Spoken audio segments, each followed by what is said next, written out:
For official pleasantries, if you could let everyone know what your names are, what your positions are in Upstream Arcade.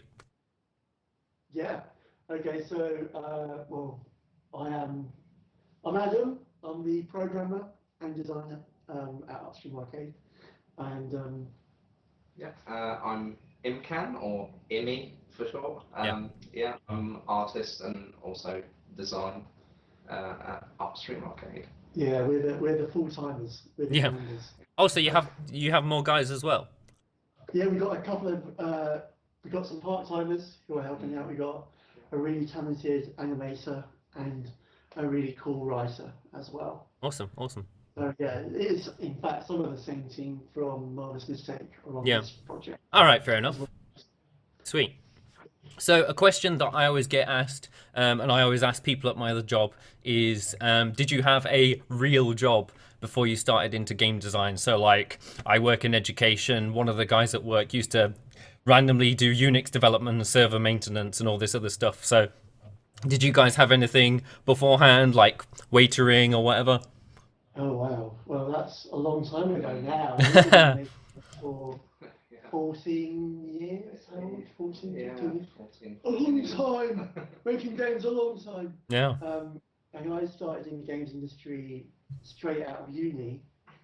But while I was in uni, I my degree was in engineering. All right. So I did a stint at being a draftsman as well. That was a lot of fun. Yeah.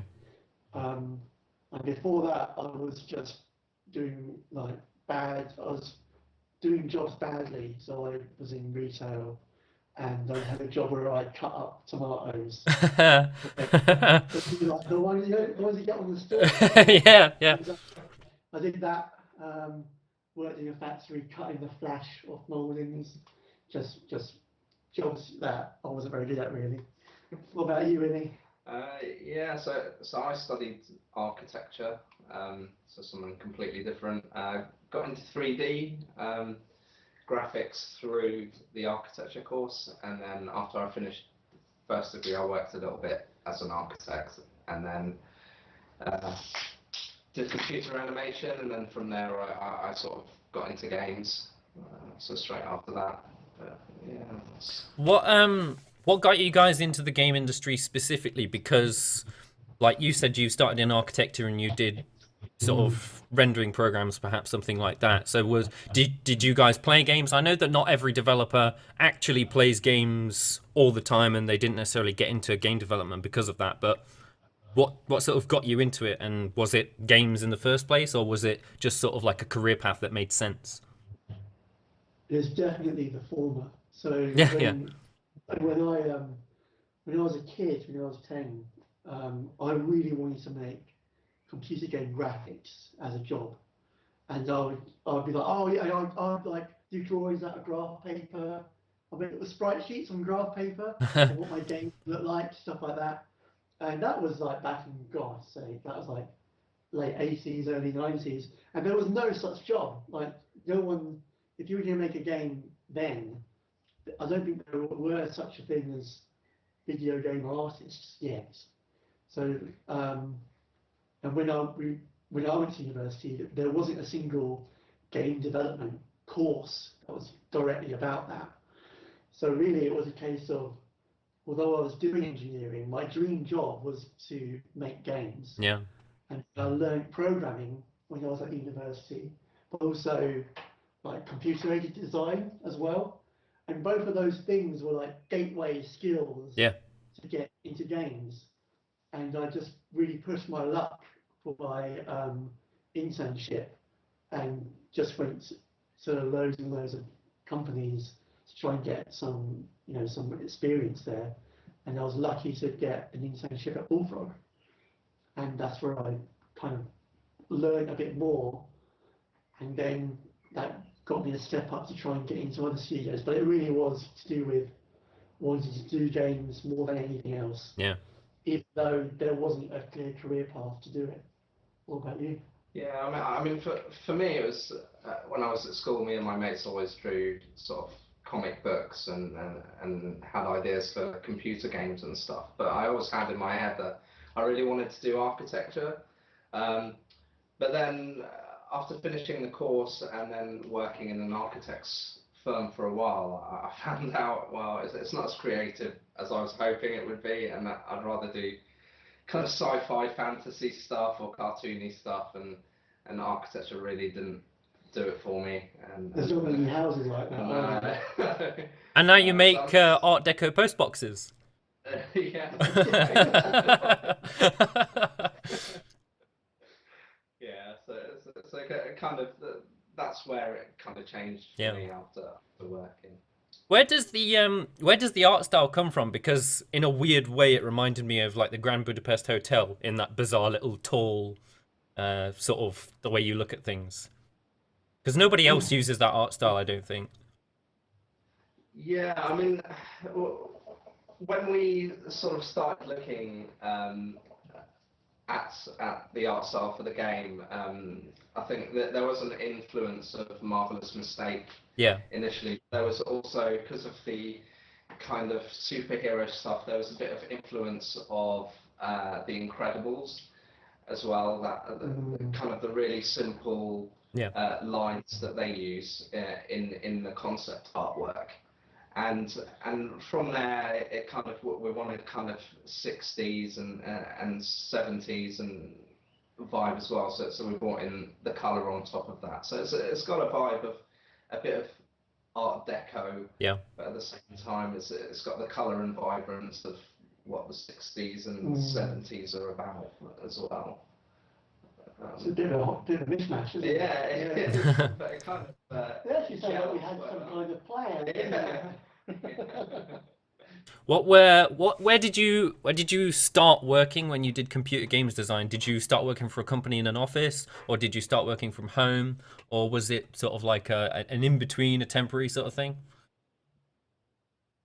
Well, so I've never really, we've never really been official designers, have we? Well, maybe I have at this stage, I suppose. So our craft, our background is to do with, I'm more about code, but I'm a gameplay code guy. So all they are really are programmers who wish they were designers. Yeah. They want to make fun stuff. Yeah. And they like the implementation of it, so that's kind of like my angle. And I went, like, after going from job to job and learning more stuff, my role turned more creative on Mistake, and that was a game that I got to lead. Yeah. But I also got to lead the design on, well, actually our partners on the design on. And that was my first design job, but I couldn't really let go of it after that. So from then on, I've been designing and programming. Yeah. And like Upstream Arcade is really like, the nice thing about working in a little company like this is we don't have to ask anyone for permission to put our ideas in the game. We can just have just got to ask each other's permission really. And we usually let each other off. We just let them do it. So it's okay. So do you not have an office now? We've got a few headquarters. Yeah. A few. Yeah, that's right. So this is the Guildford headquarters, which is my garage. Emi's got his lounge. Yeah, my lounge. So it's literally game development tycoon. Yeah, absolutely. It really is. And we've also borrowing some office space where we meet up like one day every week. Yeah. And that sometimes at Heimer Studio, got a mate there. And also, like, I don't know if I'm allowed to mention this, I'm sure it's fine. We pop into 22 cans as well from time to time. All right. Okay. And they're really helpful as well. So what's really nice about going to other offices is people can just critique your work, and it's really like, and the combination of them not being people who are working directly on it and being really, really good is really helpful. So that's quite handy. How long have you guys worked together on the same thing? Well, off and on. So we worked together on Black and White 2. So yeah. So yeah, we did all the magic and the miracles and stuff like that together. Yeah.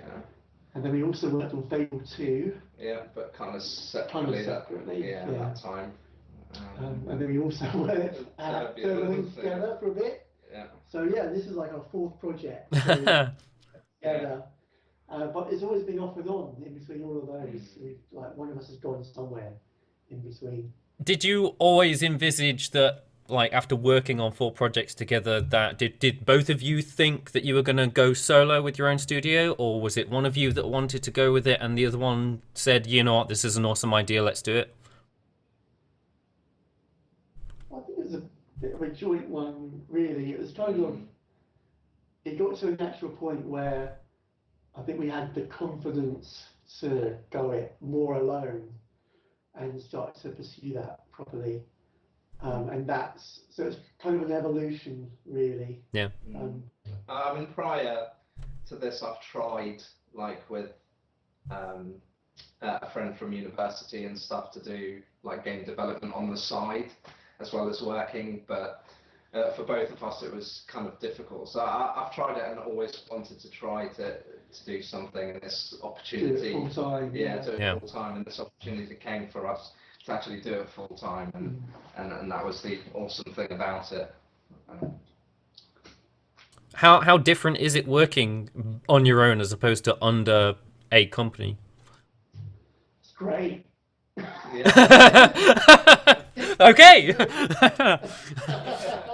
Not more stressful, not insane, now that you're like, you are relying upon yourselves not to just sit there and sort of drink beer, eat sandwiches all day. Yeah, you do swap stress. So the nice thing about having layers of people above you and like the outside world is that you're insulated quite nicely. So you can just worry about one thing, which is making the game. Whereas when you're kind of a bit more exposed, you worry more about like real stuff. Yeah. In terms of like business and how you're making enough money and all that other stuff. Because that's really important, and it's very, and we are the people who need to worry about that.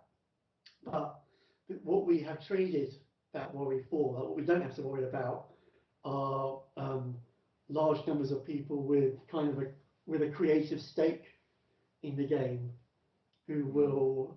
So there's an awful lot less mediation required, really. Like quite often in larger teams, there's like, I've always had a vision for the game or what I would like it to be, and Amy has, and you end up kind of having to just have lots and lots of discussions and figuring out what the game is together as a larger group. And when it's just us two, it's kind of like, does that look cool? Yeah, that's great. It's just much simpler. So you can kind of just crack on with what you're losing time from worrying about other stuff. You gain back by just less need for big discussions and negotiations and politics and all that stuff, really. So you're currently independent 100%? Well, yeah, it's kind of, so we're in a fortunate position where we have found enough financing for a very large part. Yeah. I mean, for this first project. And that's for the project only. So our focus is getting this game awesome and successful. Yeah. Then what we'll have to figure out before that game's out, before we run out, is what's going on next, and we haven't worked that out yet. So we're on the first stepping stone. So would there never be a reason to look for a publisher currently? Oh, well, I mean, our plan is very much to make friends. Yeah. Make good friends with a publisher, because I've worked on games with and without them in the past, and they're bloody brilliant. Like when they can do a great job. And I think they can do really, even though it's like, as an indie and with self-publishing, you don't, like with the rabbit ears, need the rabbit ears. You don't need a publisher mechanically just to get a game out. I think there's so many games out that what you really do need a publisher for, unless you've got some kind of like magic wand or something, some amazing thing in the wings as well, is just to help get your name known and to keep working at people finding out about the game, and that is a lot of work. The marketing. Yeah, the marketing. We've been doing. I mean, we're delighted that you're interested in the game. We've been like toiling away a little bit at just some light marketing, and that's hard work. It takes time. Yeah. And yeah, we're actually aiming for a couple of events soon, so that's going to hopefully help. Oh, are you at EGX Resd or EGX? Yes, we are. Oh, nice to meet you.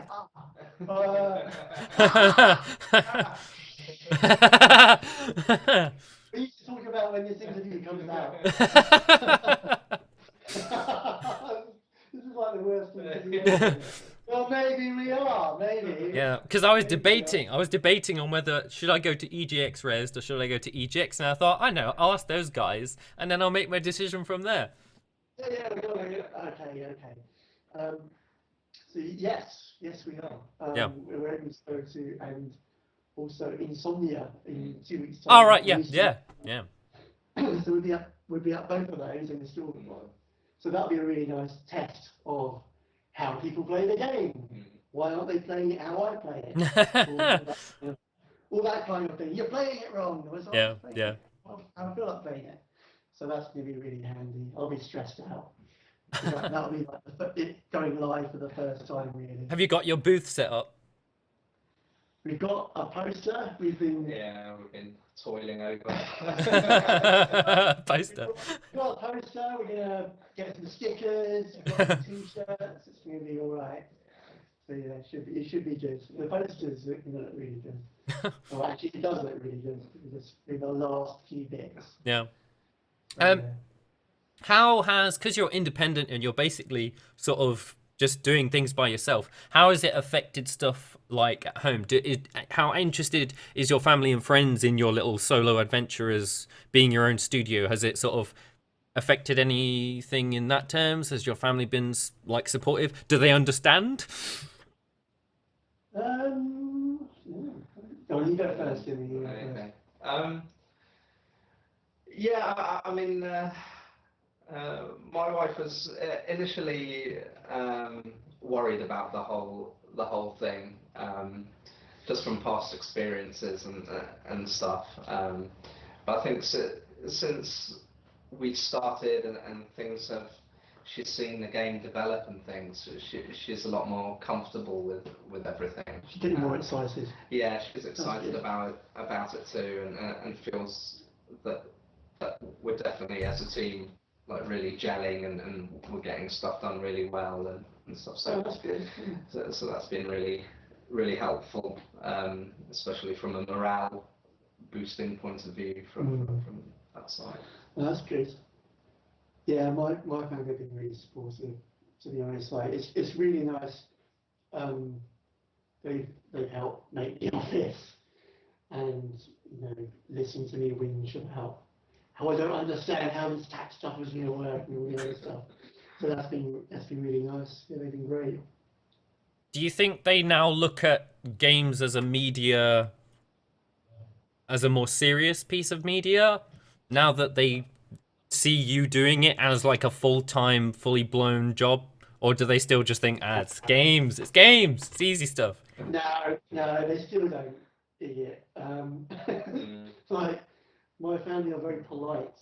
Polite, okay. But you always you always have a suspicion that they're expecting me to grow out of it. It's been 14 years. I want to grow out of it. But what's been quite interesting is because I've got kids who are now getting into games, supervised gaming sessions, and so they're like the new fans. So that's quite good. I get more than enough validation from like the kids popping into the garage and having a play, and telling their mates that their dad gets to make games and that kind of thing. That gives them good playground kudos, which is quite nice. So yeah, my parents are still a bit like, they're supportive but a bit puzzled, and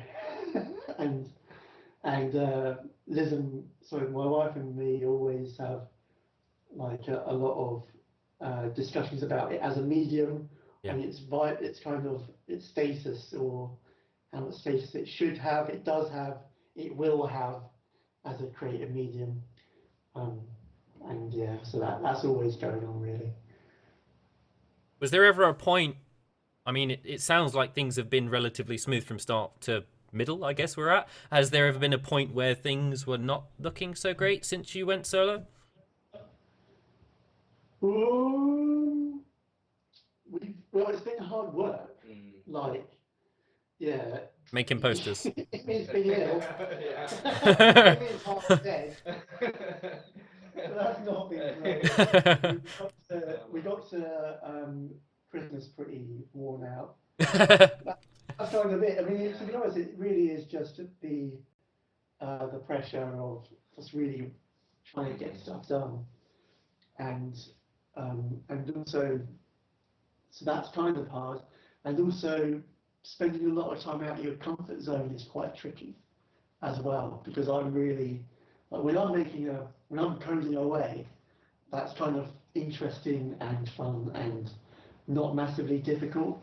But whereas doing other areas of design, it's all right, let's make some really good levels. That's stuff that I've had less practicing.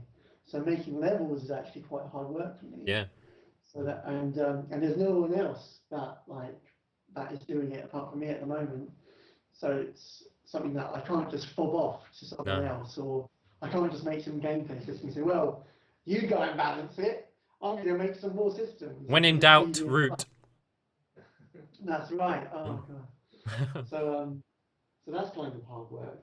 But Yeah. That's all learning, I think. Yeah. I mean, for me, I've done sort of different sort of art disciplines kind of thing. I've done UI and VFX and stuff in the past, but just like doing all of it, it's kind of quite a daunting thing, kind of trying to balance and juggle, like doing UI and then designing the UI and getting it in, doing the VFX and then doing the characters, the environments, and so sometimes so sometimes it's kind of just feel stressed out and pressured about, like, how should I get all of it done, sort of thing. But it's all coming together. Where did you guys get the actual name for the studio from? Oh, it's a long list. Yeah. We spent loads of lunch hours bad names, and it'd be like, oh, let's just combine some animals and adjectives. No, it's Pink Panther or whatever it's down, and then we just kind of circled around Upstream Arcade, really. Yeah. I think there was another 2 lists of other words with arcade and other words with upstreaming, just different combinations. We binary searched our way towards Upstream Arcade kind of things. So marketing buzzword bingo then. That's exactly what it was. Yeah. It really was. How's social media been? How have you been dealing with sort of social media? I know Imcan's been doing like a ton of like showcasing gameplay snippets and stuff like that. Have you received a lot of like people diving in onto your social media pages as you like? To be honest, it's been kind of a bit of a slow build up, really. So it's come from a bit of a standing start, slowly plugging away at it. And what we're finding is that people are kind of like just slowly responding, just starting to. We're still building a following thing, but we've kind of kept our cards close to our chest. Yeah. As well, and what the game really is and how it really plays. So I think that's something that we kind of made happen ourselves as well. It's been like a long list of little teasers that we're just hoping to pique interest in, which is slowly starting to pay off. Yeah, I mean, Twitter, I think we're finding is a bit more kind of, as a following, is kind of growing. Facebook, we're finding less so. It's more friends. Yeah, pretty much. That's we had the same problem because we had a few thousand people we had to just shave off of our count because they were all bots. I had the job of going through 10,000 likes and figuring out which ones were bots, and it took 2 weeks, and it basically halved our social media count because they were all just robots. So I do not recommend using the Facebook boost function because it just brings in bots and no actual organic posts. So if you have been doing that, stop now. It's not worth it. What about media outlets? How many media outlets have you been in contact with? And how many of them have actually posted any stuff? Well, it's been a small. We got in touch when we first got together. We let, I don't know, about 15 places now, and there's been a handful of us said anything about it. And then the next thing to announce will be the game, which will be soon, I think. To be honest, it's got to be sometime before we put it at a show. All right, fair enough. Yeah. Inside out. Yeah. It's like, what am I playing? Can't tell you. So I think that'll be the next wave. And to be honest, that's going to be the next week or so. It will have to be. Oh. So we'll be doing another push then. Yeah. Yeah, but the ones I do have been, really nice. It's all a lot of busy people really. Who are just trying to keep on top of all the cool games that are happening. I've been watching your Facebook post like a hawk, watching all of your random little clips. Now it looks like it's coming along really, really well. Is it as smooth as it looks, or is it in a bit more of a patched up condition at the moment? So what's always happening with the game is it's kind of assembled together into a working whole. Yeah. For a short-term objective. Right. Which might be capturing some footage of it, or at the moment, it's making the demo for it, the playable demo, which all works. So it's like, from start screen to in-game to get a score, enter your name, scoreboards, and then back in a circle. And so you will get that working together. And I think this is probably every game I've ever played, actually. And then once that deadline is passed, you start tinkering with it again. You kind of just like pull the engine out and then you skip some more bits on, and it doesn't fit anymore. You've got to start taking it apart.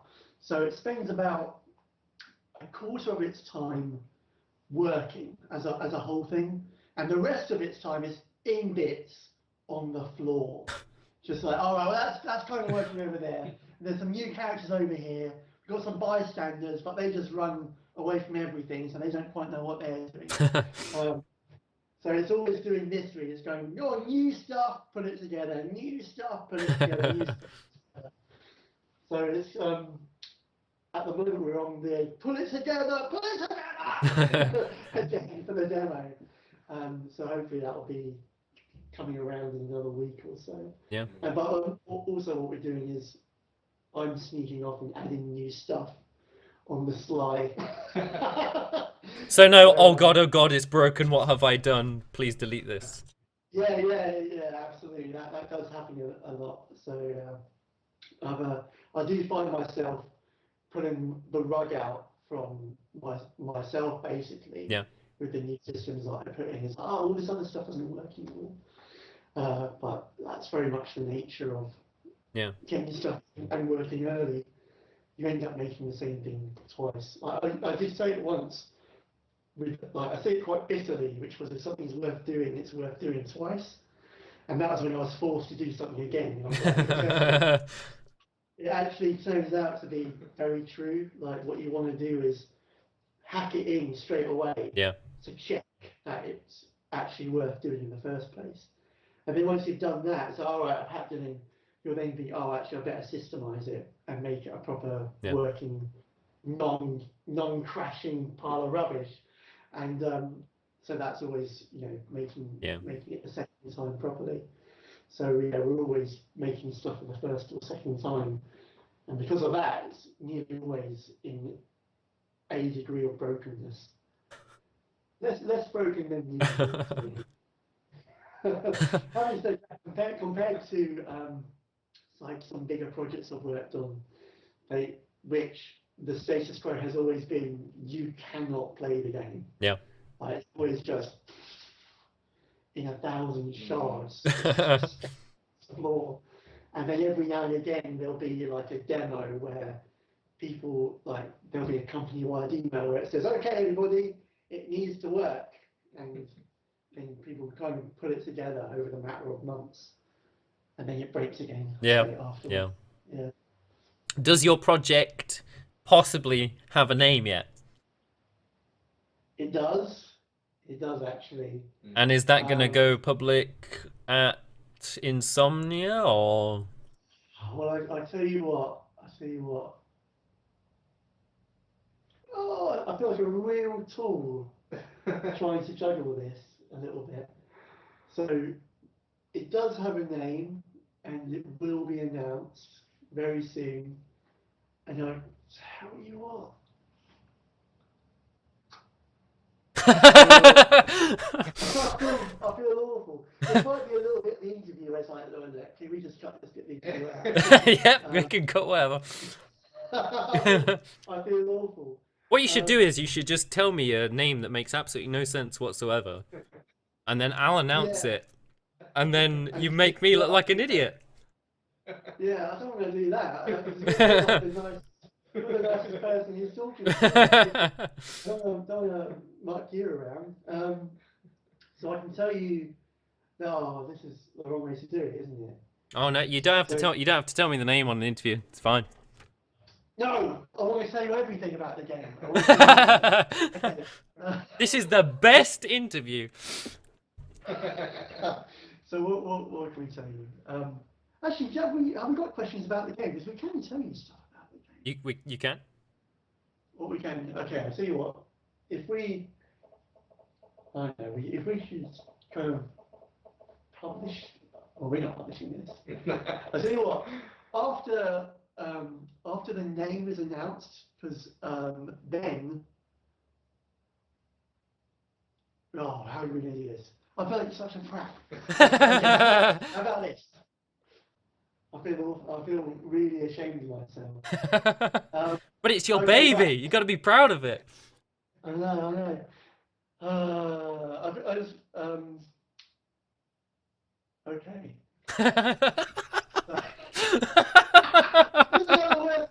Okay, so basically I interviewed a pair of idiots. This is the most professional interview.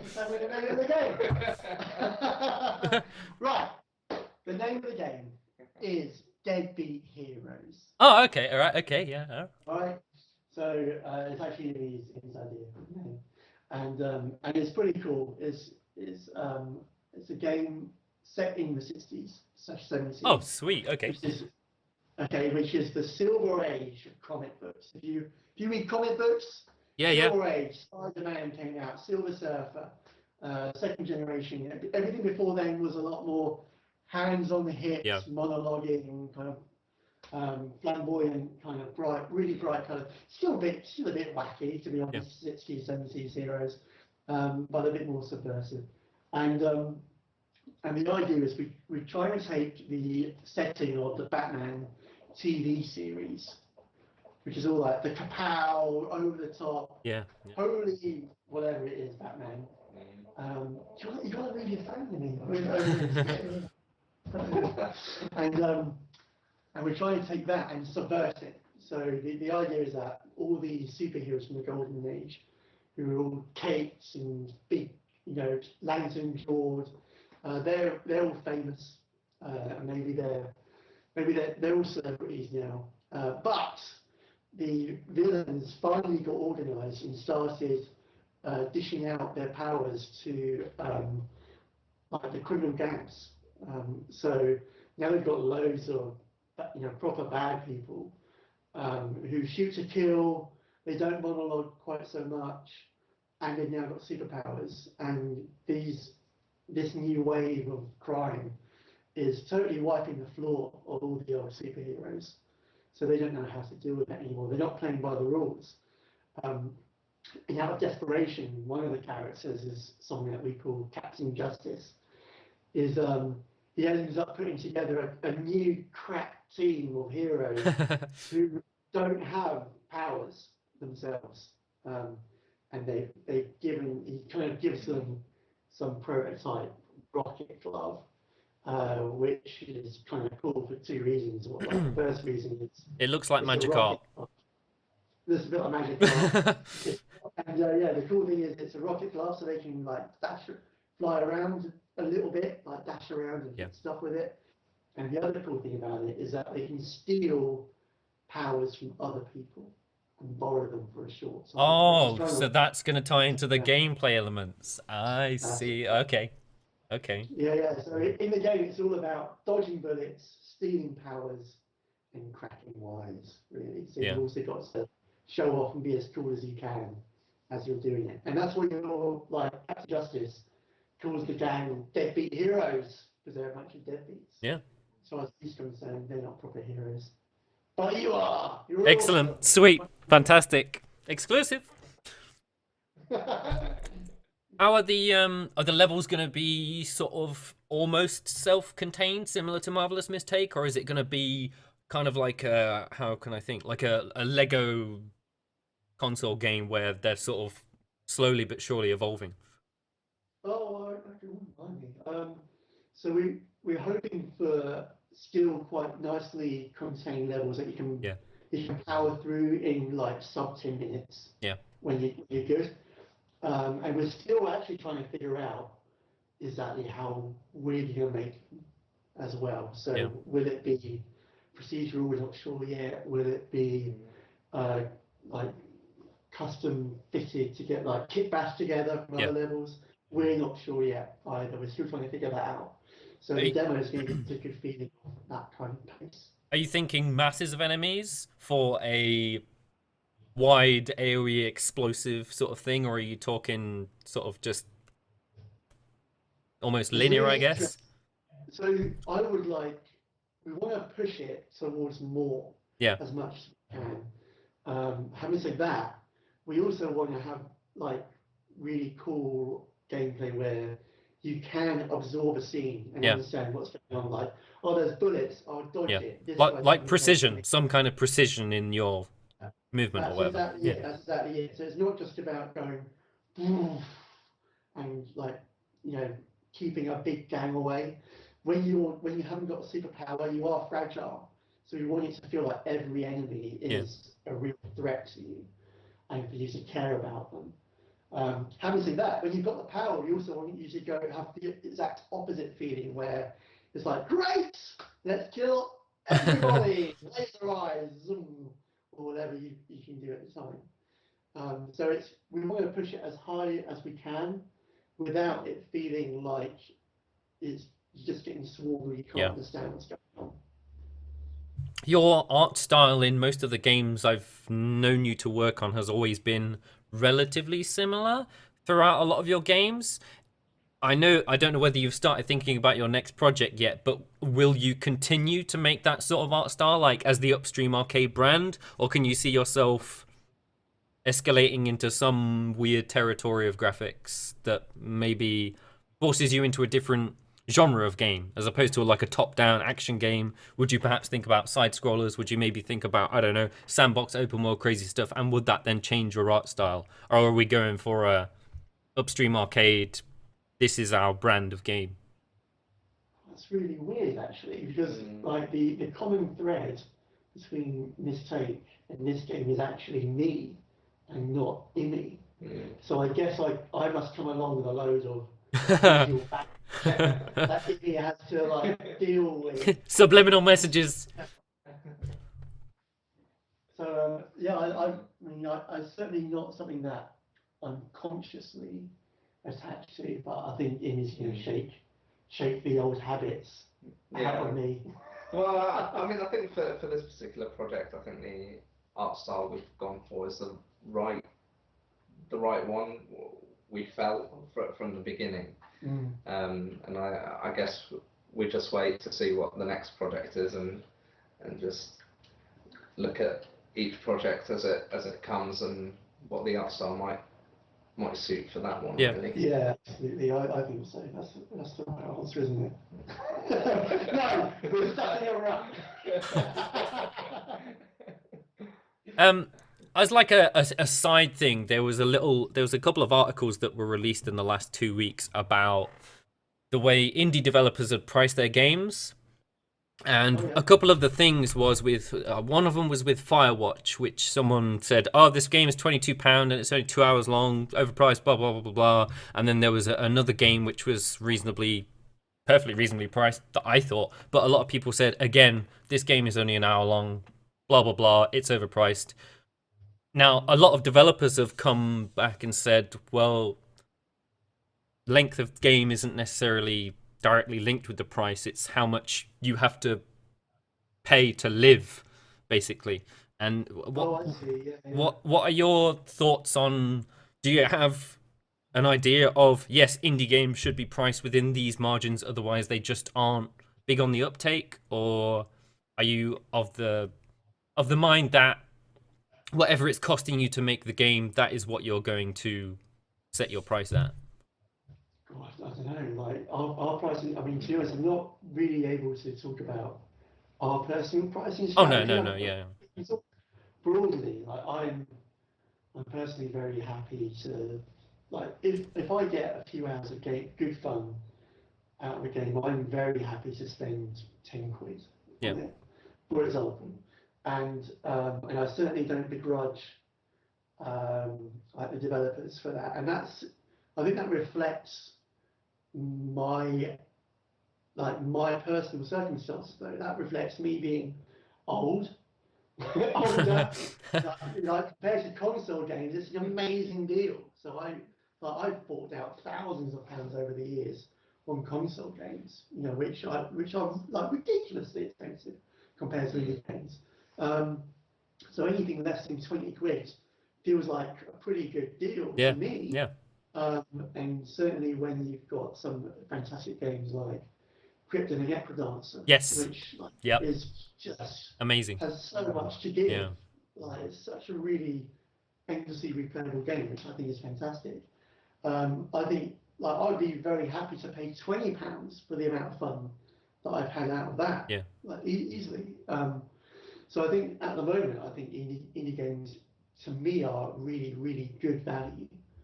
But that does reflect my perspective on it, which is someone who is used to more expensive games that reflect like a bigger investment. I'm much more willing to pay a bit less for a smaller experience. yeah. But I'm very happy for a game to last me 5 hours, because as long as it's a really fun 5 hours, that was like a nice little Yeah. package. And it also means that I can get to play a different game and have a completely different experience, which is really nice. Do you think So yeah, like the Steam sales or the Humble Bundle have sort of conditioned people into thinking that games should cost a certain amount? yeah, there is very much like a bit of a risk of there being a race to the bottom, Yeah, and that can be a big like that is going to become more of a problem, I yeah, think. It's probably, to be honest, it is good that there are starting to be more discussions about game pricing, because there wasn't an awful lot of discussion about it before, and it's going to become a bit of a problem. Like I think, to be honest, it is becoming a problem for developers to, make a living on massively, on really small, lowly priced games. So yeah, it's good that we're talking about it, to be honest. yeah. The one thing that scared me was that there was two games recently that went on a Humble Bundle, and they literally went into a Humble Bundle 6 months after they released. And one of them was a AAA title. I can't remember what it was, and the other one was the one with the girl and the wolf. I can't remember its name at the moment. But literally 6 months after they've released, they'd gone into Humble. I assume because the developers had some kind of cash flow problems or something. But it just seems like if your game doesn't sell masses of units in order to make it profitable within those 6 months, I get this impression that developers feel like they're almost forced into using things like Humble Bundle, or forced into putting their games on sale. Otherwise, they just won't push any more units. Yeah, it's a tricky one, isn't it? I mean, to be honest, this is something that's kind of ahead of us as Yeah. indie guys. So it's just something that we're going to need to get a lot more familiar with, and try and get a clearer perspective on it. what's been surprising me really has actually been the rate of change. So what was right for a game a year ago doesn't necessarily seem right now in terms of strategy and pricing, and like the difference in the last 2 or 3 years is just phenomenal. Again, I mean, it used to be like the rule of thumb was get a game on Steam in 2010, it'll be a success. Yeah. And it used to also be like the marketing, like the marketing methodology, someone put it quite nicely, used to be, well, here's how you market your game. You release it on Steam, and then you brag about how well it's doing on Twitter. And it's like, done, marketing done. And it's like, well, that's not working anymore either. So, yeah, the weird thing is, I think it's actually a skill change even between now and release of Deadbeat Heroes. The rules are going to be, again, a fair degree different. So it's going to be interesting just to try and land that just right. Yeah.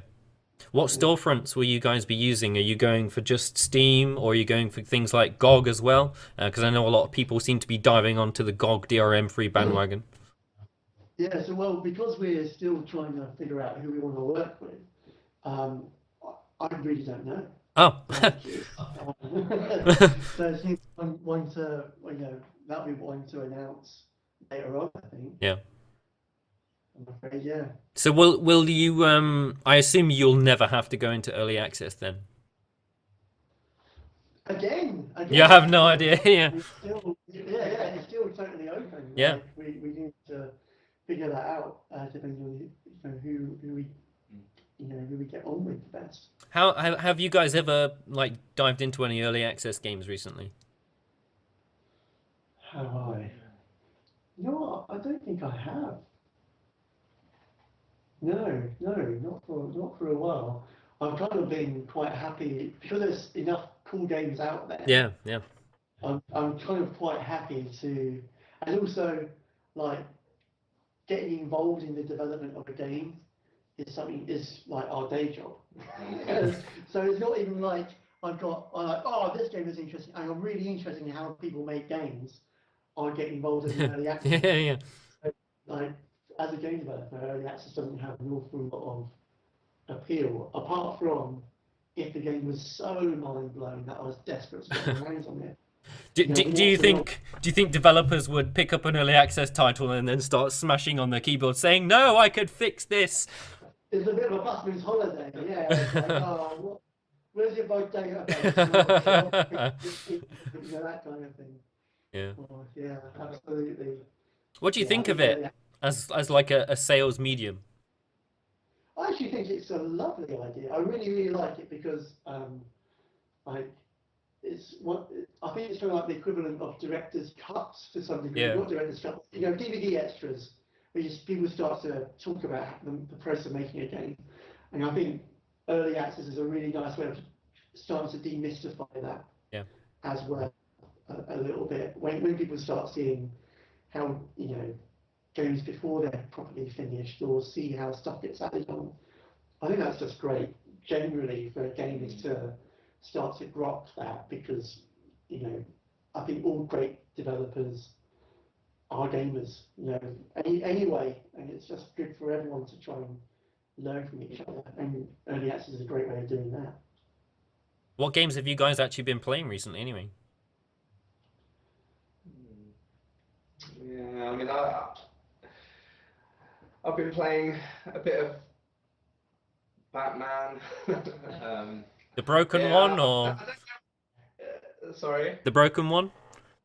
Yeah, the PS4 one. Oh, okay. I mean, I didn't get that much time to play games. This is like, don't say that.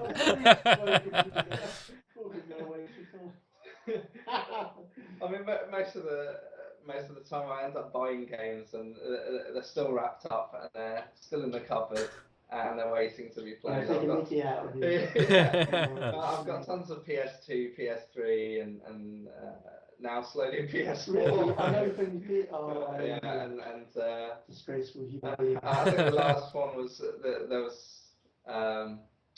I think Resident Evil remastered Resident Evil 0. That was the last game I started playing, and that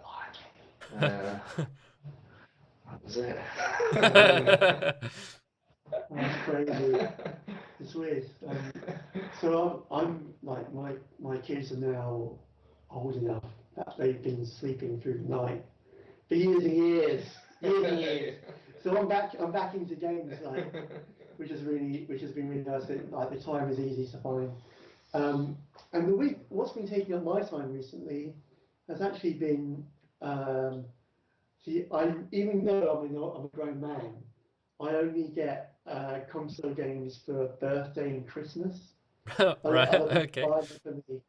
So it's like I put them on my Christmas list. So I've been playing Metal Gear Solid 5 All right. since Christmas, Yeah. which is when I got that.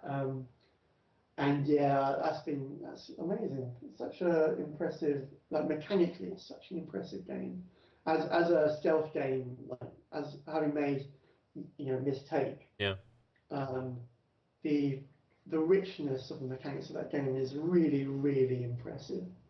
And I've kind of always had a bit of a love-hate relationship with Metal Gear Solids, with all the cutscenes and everything like that. Yeah. It's so impressive. It's really, really cool. And that's been, to be honest, has totally absorbed my gaming time for a few months now, since Christmas. I'm nearly done. I'm nearly done with it. But there's still stuff to muck around with in there, which has been really nice. Have you ever played around with the game and thought we could put that in our game? That would fit. To be honest, like, I'm really glad that Metal Gear Solid, like, Mistake was out way before Metal Gear Solid 5. Because had that game come out along with Mistake, I would have just thrown in the towel. There's nothing else to say. It's all in here. It's all everything. But yeah, oh yeah, absolutely. Like, yeah, steal all the best ideas completely. Yeah. Like, there are some great ideas that I think you're going to see again and again. Something that we kind of keep talking about is Shadow of Mordor's Nemesis stuff. Oh yeah, yeah. Picking apart the Orc army and taking out the captains. Yeah. There's definitely something there that's like we keep going back to, and yeah, I think that's that might leach into our design a little bit. There's some good stuff in there. From a developer perspective, how difficult are those systems, like the Nemesis system, to put into a game? I feel like a lot of people take it for granted how complicated some of these things could be. There's I don't know. I mean, I didn't work on it, but you can kind of peek behind the curtains, like, of what was it? That was from Wizard of Oz. The Great Oz's curtains. Have a little peek behind there, and like start taking apart how that kind of works, and you can get a good feeling of how it's done. So if you knew exactly how it would work, like, and you kind of like, oh yeah, this is actually going to work, and you just start making it, then yes, it's completely achievable. Yeah. But like the really impressive thing is some clever group of people, because before then it never existed. So the really clever thing is some group of people thought, this is a great way of telling a story. You're dissecting an army, and we're going to show it this way, and this is how it's going to make sense. And then it's going to feed into the moment-to-moment gameplay this way. And when you start coming up with how it works, so in order to land at that, that destination, they must have explored mentally like another hundreds of thousands potential possibilities of how it could work. Yeah. And they've actually landed on something that really does work well, which is just amazingly impressive. Like, it's really, really clever how they actually did it. The execution of the trick is like, and it is a load of really cool tricks, isn't it's still a lot of work, like, and also getting it to be at such high fidelity is a lot of work. But I think the real magic is coming up with that answer. Yeah. Which is definitely kudos to them. It's really cool. Just as one of our closing questions, because a lot of people who read all of the gaming news like masses of them come from the technology website, and all of them are probably going to want to know, what sort of systems do you guys use to develop games? Oh, that's easy. Well, this is your chance, Jimmy. You get to plug your favourite. Well, yeah. So art side, I'm using Modo, which is like the Foundry type of 3D software, Yeah. which is quite nice. Just find it a lot more intuitive and a lot more artist friendly than some of the bigger packages, like 3D Studio Max and stuff. Yeah. Yeah, there's a few more copies sold for that. So kind of it's quite enjoyable, and although I'm not using ZBrush on this project, I love using ZBrush. Yeah. Just for that, because it's awesome.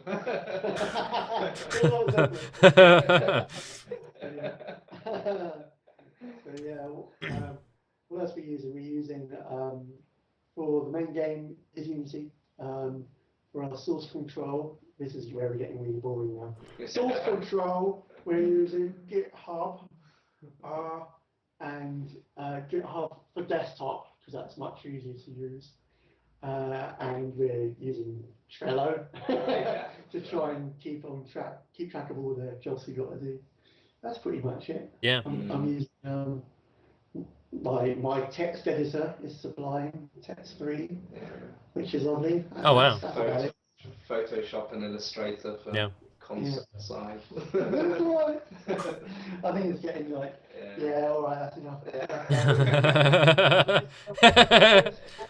Right. What sort of hardware are you guys using as well? Well, exactly. I've got my it is all on Macs and I'm on PCs. Well, that works. It works fine. Yes. No issues. Yeah. Yeah, that's right.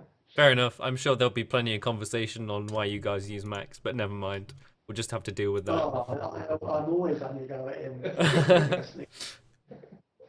Yeah.